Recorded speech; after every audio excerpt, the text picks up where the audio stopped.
Life has a way of testing us when we least expect it. Sometimes, the hardest choices come in the split of a second, choices that reveal who we really are. This is the story of Daniel Carter, a single father raising his 10-year-old daughter, and how an ordinary day turned into an extraordinary test of courage, forgiveness, and humanity. It was a gray Tuesday morning in the small town of Millhaven. Daniel Carter hurried down the cracked sidewalk with his daughter, Lily tugging at his hand. She was late for school again. "Daddy, slow down," Lily gasped, trying to keep up. "I told you we had to leave earlier, sweetheart." "The bus doesn't wait," Daniel said, his voice tense but gentle. Daniel had been a single dad for 4 years, ever since Lily's mother passed away from cancer. Life had not been easy. Between 2 part-time jobs, missed meals, and sleepless nights, he carried the weight of the world on his shoulders, but always with one goal: to give Lily a life better than his own. That morning, as Daniel helped Lily cross the street in front of the local diner, a police cruiser pulled up. Out stepped Officer Travis Hale, a broad-shouldered cop with a reputation for being sharp-tongued. He adjusted his sunglasses and looked at Daniel. Well, if it isn't Carter," Hale said loudly enough for people nearby to hear. "What happened this time? Forget to pay child support or just teaching your kid how to be late for everything?" Daniel flushed red. His grip on Lily's hand tightened. He wanted to reply, to defend himself, but he had learned to swallow his pride. He forced a smile for Lily's sake. "Morning, Officer Hale," he said calmly. Hale smirked. "You know, some guys just aren't cut out to be fathers.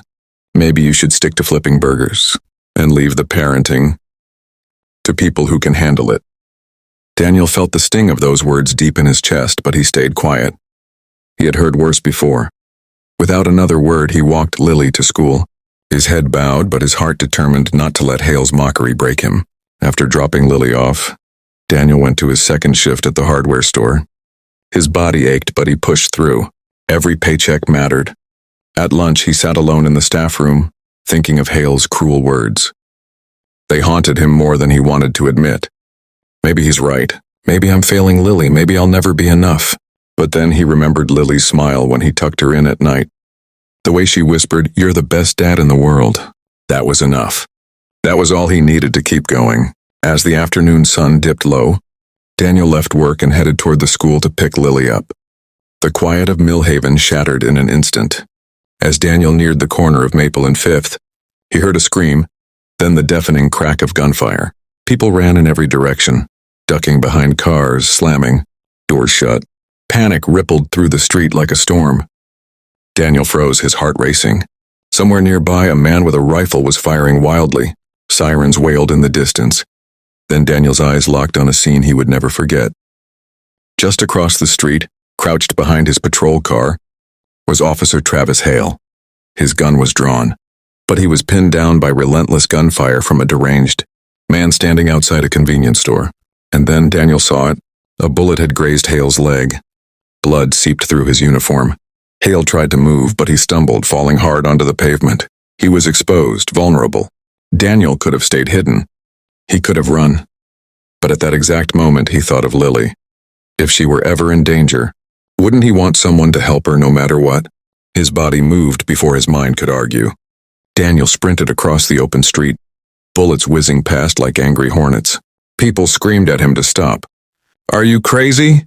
someone shouted. But Daniel kept running. He dove toward Hale, sliding across the asphalt, his body shielding the injured cop. "Carter?" Hale gasped in disbelief, his face twisted in pain. "Save your breath," Daniel said. "I've got you." Another shot rang out, striking the cruiser just inches from Daniel's head. He ducked, dragging Hale by the arm toward the cover of the car. The officer grunted, biting back a scream. Why are you doing this?" Hale groaned. "Because you're human, and you've got people waiting for you to come home," Daniel said between breaths, "just like I do." When they reached the safety of the cruiser's bumper, Daniel pressed Hale down. "Stay low. Don't move." Before Hale could respond, Daniel peered around the car. The gunman was reloading. With shaking hands, Daniel grabbed Hale's radio.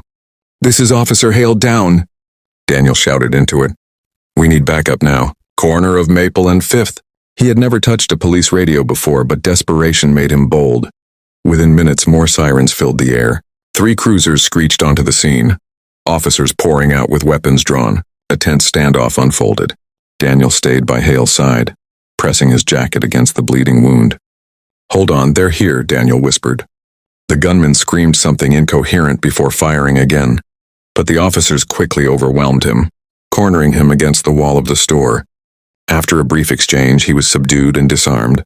The danger was over, but the weight of what just happened wasn't. Paramedics rushed in, lifting Hale onto a stretcher.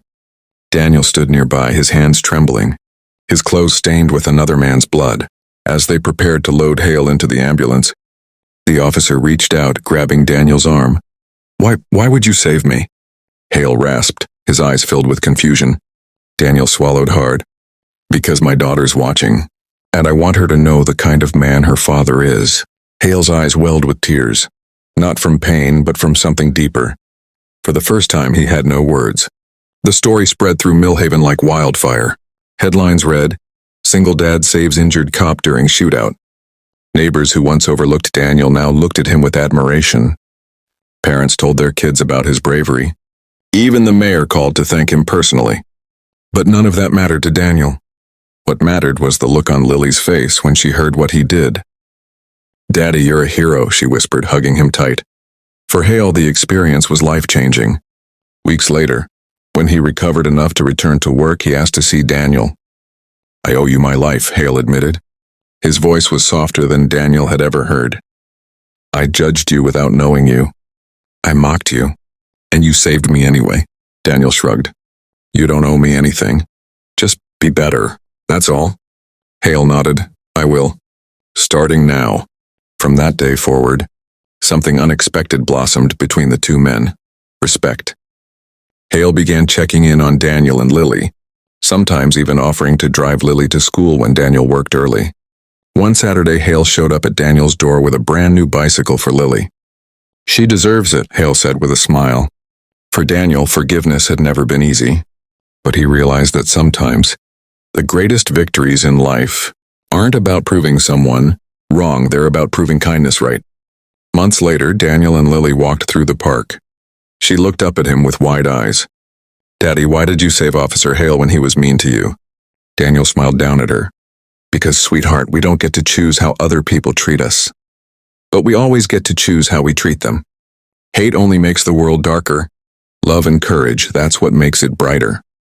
Lily thought for a moment, then squeezed his hand. "Then I want to be brave like you." Daniel's eyes filled with tears. "You already are." Life in Millhaven slowly returned to normal. The gunfire that once shook the town became just a memory. But for Daniel and Hale, that day had changed everything. The cop who once mocked a struggling single dad now called him a brother. The single dad who once doubted himself now walked with his head high, knowing he had shown his daughter what real strength looked like. And in the end, that was the greatest victory of all.